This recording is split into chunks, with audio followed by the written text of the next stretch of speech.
karafili nuk është vetëm një përbërës i këndshëm, aromatik dhe i shijshëm i kuzhinës tonë, por është me të vërtet një ilaç natyral për shëndetin, për cilat gjendje na shërben dhe disa receta do t'i mësojmë tani në këtë bisedë të dytë me Altin Jokën. Altin, përshëndetje edhe një herë.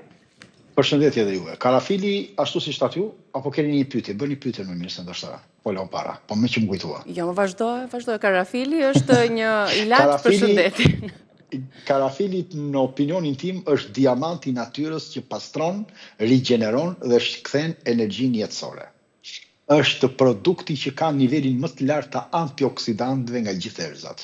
290.000 dhe në 300.000 nivel të antioksidantëve në tabelën e ORAC, që është kalon mbrapa kanellën me 130 është kanella, diku shafrani është 120, origoni është 170, rozmarina është 160, etj. Boronica është diku 10.000 njësi e malit dhe 4.500-5.000 boronica normale, pra ka nivele të larta të antioksidantë. Mjekësi natyrore, karafili nuk është thjesht një erëz ashtu si thatë ju, por është një mbrojtës edhe për trupin, edhe për qetësimin e shpirtit, dhe është një antiseptik, është një pastrues si thash i gjakut, një stimulus i qarkullimit të tij dhe i forcës energjisë jetësore.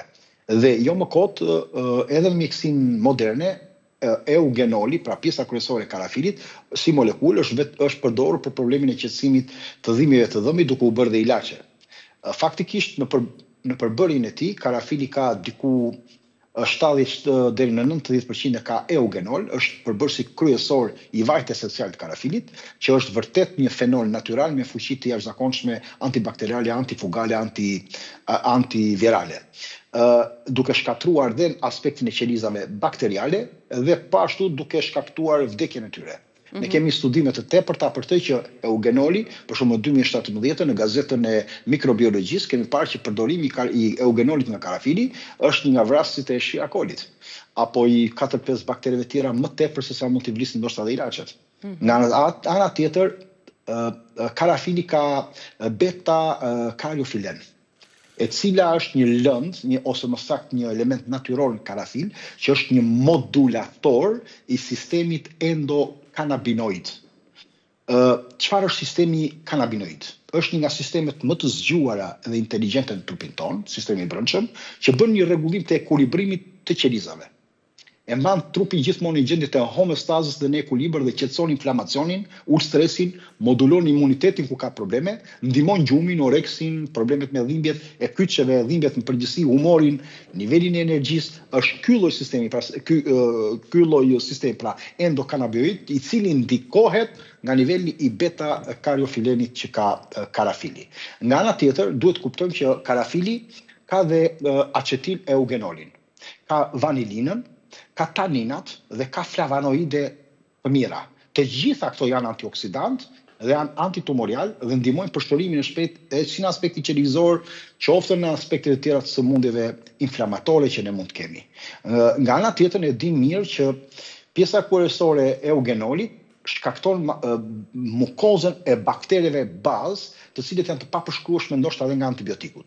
Dhe nga ana tjetër bën dhe bllokimin e prodhimit enzimatik që bakteret e shën.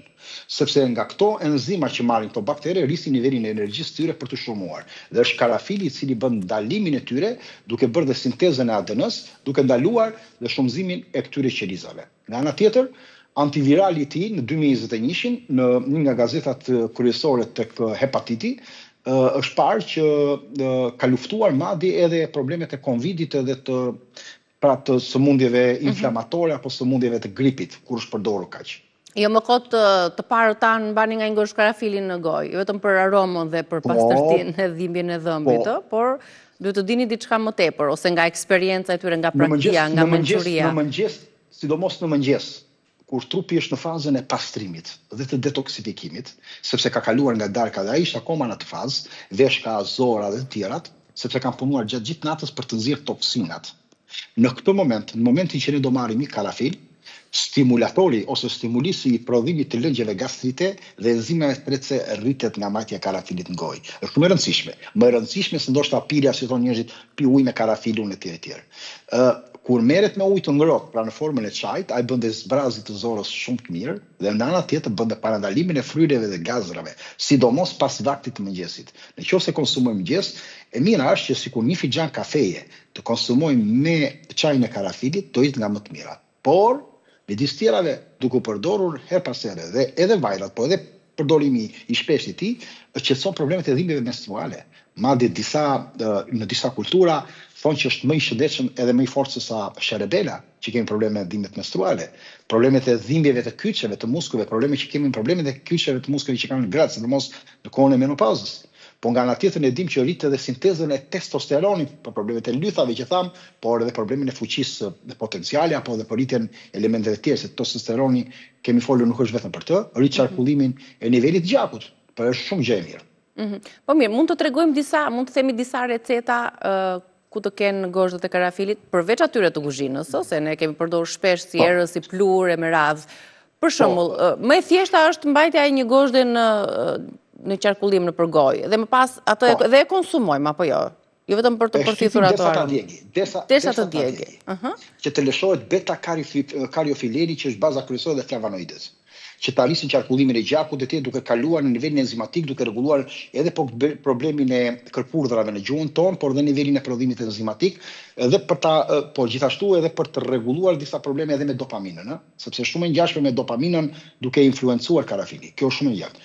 Përveç prodhimit të oksigjenimit në inde, sepse shumë e mirë dhe sidomos për prodhimet, sidomos për organet riprodhuese, sepse ai shton testosteronin, është shumë efektiv në drejtim të problemeve edhe seksuale, mos e harrojmë. Rrit nivelin e fluksit të gjakut, sepse ç'a bën? Rrit nivelin e oksidit nitrik. Oksidi nitrik është nga bazat kryesore. Rrit nivelin e testosteronit tek meshkujt dhe patjetër do rregullojë edhe cilësinë e spermës apo lëvizshmërinë e saj. Nga ana tjetër, rrit nivelin e ndjeshmërisë seksuale tek femrat, nëse konsumohet në një kohë të gjatë gjithmonë, po gjithashtu ul edhe lodhjet mendore. Rrit edhe në nivel të butë dopaminë dhe serotoninën. Të gjitha janë shumë ndikuese në këtë drejtim për ta modifikuar dhe rregulluar këtë drejtim. Për të gjitha këto probleme që ne tham. Ndërsa nëse ju në aspektin i mbajtjes karafilit që është i parë, po mos harrojmë që duke mbajtur në gojë, niveli esencial i karafilit nga 70-90% shkon diku te 15%. Mbajtja e lëndës, tipa eugenoli e të tjera, vanilina, taninat që marrim, nuk i marrim tamam, po i marrim. Kur ne marrim eugenolin, kur marrim këtë karafilin, ne pastrojmë dhe mishat e dhëmbëve, se është antiseptik i mirë, ul nivelin e baktereve, por ul edhe prishin e dhëmbëve. Mos e harrojmë këtë gjë, qetëson dhe inflamacionin. Është nga më të mirat, nuk ka çimçakizëm më të mirë se sa karafili. Përveç streptokokut dhe elementeve të tjerë që ne kemi që tham, freskon frymën në mënyrë të mirë, thash më mirë se sa çimçakizi dhe çdo element tjetër, neutralizon aromat e stomakut. Edhe i qetëson këtë aroma, e mban më të pastër, helatozën duke eliminaluar dhe e rregulluar këtë problem. Nga ana tjetër ngroh trupin, sidomos në dimër. Kur ne mbajmë në dimër, ai na ngroh trupin. E bën trupin më të zgjuar, të aktivitohet më shumë dhe ta bëjmë një përqendrim më të lartë, sidomos në dimër. Kjo nuk do të thotë që duhet përdorur në verë, se është shumë mirë. Ul nivelin e ankthit, problemet në stomak etj. Tani çfarë mund ta përdorim recetë? E para njëherë është uji karafilit me limon dhe me mjaltë. Uji karafilit, duke i lënë tër natën, nuk marrim në një vlerë të jashtëzakonshme, por kjo është për njerëzit që kanë pak probleme në stomak dhe nuk e durojnë dot. Duke përzier pak mjaltin në ujë të vakët, më pas e hedhim këtë karafilin, pa 3-4 kokra karafil, se jo më shumë, është shumë i mirë për sistemin imunitar, për një pastrim të lehtë të zorës, gjithmonë, kaq mund të bëj ai, dhe ndoshta edhe për balancimin e pH-it të trupit. Për problemin e gazrave që mund të kemi, ose tretjen ngadalë që ne kemi, duhet përdorim xhinxherin, karafilin dhe kanellën. Përsëri 3-4 copa karafil, një copë xhinxher të grirë, duke u zier fillimisht të dyja bashkë, duke shtuar pastaj në fund fare edhe një shkop kanellë të hollë. Nëse është nga ato kanellë trasha, duhet shtuar që në fillim. Zihet diku në 300 ml ujë, po themi një 8-10 minuta dhe pihet, po jo i nxehtë gjithmonë. Largon gazrat, ul nivelin e aciditetit edhe në stomak. Ku kemi probleme me kohën që jemi tani gripin, infeksionet respiratore, fytin, po themi, gërshetimi i mjaltit, karafil dhe limon, që do të thotë shtrydhja e limonit, marrja e karafilit nga pjesa e esencës së çajit, që duhet të zier shumë pak, që do të thotë nuk do ta ziem si një çaj normal, por me gjysmën e reduktimit të ujit për të marrë një esencë më të lartë, ose ndoshta edhe pika karafili nëse është i pastër, i përzier me mjaltë. Kjo është nga më të mira për problemet respiratore, edhe për përthithjen e vajit të karafilit. Për problemet e mëlçisë është nga më të mirët kur grihet, përzihet me mjaltë dhe përzihet me pjesët e disa frutave të thata dhe me frutat e pyllit, për problemet e mëlçisë, për probleme hepatiti e tjerë e tjerë. Për lodhje dhe për mungesë të fokusit, nuk kemi fokus, jemi të lodhur, kemi problem. Zirja një degë rozmarin të thatë, zirja një gjysmë lëkure limoni dhe 2-3 copë karafil të zira që mund ta përgatisim. I edhim mjaltë ose jo sipas dëshirës, është shumë e rëndësishme. Për qarkullimin e gjakut, edhe për problemet e energjisë, edhe të marrëdhënieve seksuale, por edhe qarkullimin e gjakut, nëse kemi problem me ftohtsinë e këmbëve, problemet me aneminë e tjerë, mund të përdorim pjesën e karafilit me xhinxherin, me një lugë mjalt, por duhet të hedhim edhe pak spec pikant. Prandaj pak spec pikant të thatë për ta rregulluar të gjithë këtë lloj problemi. Për parazitët, duhet përzier me çajin e pelinës, dhe me çajin e mentes, dhe me lëkurët e arave, dhe po ashtu po të ketë mundësi edhe me një copë të vogël të lëkurës së shegës. Dhe hidhen 4-5 copa karafil dhe përdoret. Pra pasi zihet, qetëson dhe zorët, ku kemi ndonjë problem në zorë, ose ul dhe fermentimin e tepruar, ku kemi një fermentim tepruar në nivelin enzimatik, por qetëson dhe problemet e dhimbjeve abdominale, ku duam të kemë probleme me aknet e lëkurën. Patjetër do zgjim karafilin, do ta kullojmë, do të marrim petalet e trëndafilit ose ujin e trëndafilit që do të përdorim, ose mund të marrim aloe verën dhe do ta aplikojmë me pambuk 1-2-3 herë në ditë për problemin e akneve, duke hedhur ndoshta edhe pak vitamin E kapsul, duke e qarë dhe duke e përzier bashkë për të pastruar dhe porën, poret, edhe për të modifikuar, rregulluar yndyrën, por është antiinflamator dhe antibakterial shumë i fuqishëm. Në rast se kemi vjem në darkë për gjumin. Për gjumin është shumë i mirë karafili i përzier me kamomilin dhe me livandon. Nëse do hedhim livando dhe karafil të përzier, pra gjysmë lugë çaj livando, do hedhim të kjo pjesë, 1 lugë çaj kamomil të plot dhe 2 copa karafil. Duhen zier, po ato nuk zihen, kamomili nuk zihet dhe livando zihen shumë pak për çastin e fundit ku jetë ujë ngrohtë. Karafili zihet. Kjo ul ankthim edhe ndihmon patjetër në problemet nervore dhe të gjumit. Pra që duhet ta kuptojmë. Mos harrojmë gjë që në aspekti tjetër është një pije që është përdorur në shekuj, verë, pa alkool, është e mira, ose edhe me alkool, derisa të alkooli të zihet me lëkurën e portokallit, me karafil dhe me barbaroz. Barbaroz është një bim, nuk e di nëse dini, se ne nga Gjirokastra përdorim shumë. Po e përdorim për glikot. Po, barbaroz, ç'a bën?